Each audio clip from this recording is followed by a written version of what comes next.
ठाणे शहरामध्ये अवजड वाहनांना बंदी घालण्यात आलेली आहे। 2 ऑक्टोबर पर्यंत शहरामध्ये अवजड वाहनांना प्रवेश बंदी आहे। नवरात्रोत्सवाच्या पार्श्वभूमीवर हा निर्णय घेण्यात आलाय।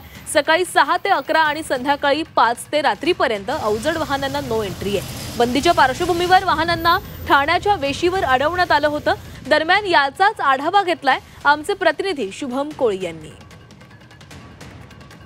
ठाणे शहरातील वाढत्या वाहतूक कोंडीवरती तोडगा म्हणून ठाणे शहरामध्ये जड अवजड वाहनांना जी आहे ती एक निश्चित वेळ आखून दिल्यानंतर आपण पाहिलं तर सध्या ठाणे शहराच्या वेशीवर सर्व जड अवजड वाहनांना जे आहे त्या ठिकाणी अडवून एकंदरीत ठेवलेलं आहे। आपण पाहिलं तर यामध्ये 8 चाकी असेल, 10 चाकी असेल, 12 चाकी असेल किंवा त्यावरील चाकांची जी वाहनं आहेत ती सर्वच वाहनं ठाणे शहरातील मुलुंड टोल नाका म्हणजे ठाणे शहराच्या वेशीवरती पूर्णतः या ठिकाणी अडवण्यात एकंदरीत आलेली आहे।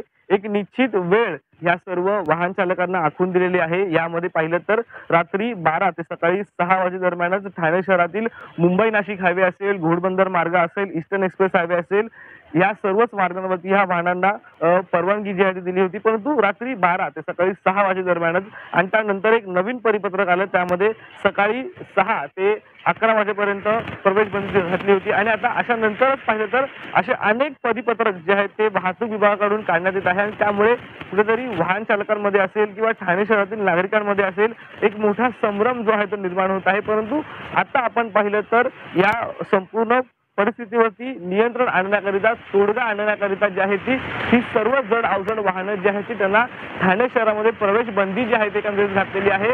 रात्रीच्या वेळेस या वाहनांना या मार्गावरून प्रवेश करण्याकरिता परवानगी एकंदरीत दिलेली आहे। त्याचमुळे आता या वाहनांना बंदी घातल्यामुळे ठाणे शहरातील वाहतूक कोंडीचा प्रश्न सुटेल का याकडे सर्वांचं लक्ष लागलेलं आहे। शुभम कोळी, झी मीडिया, ठाणे।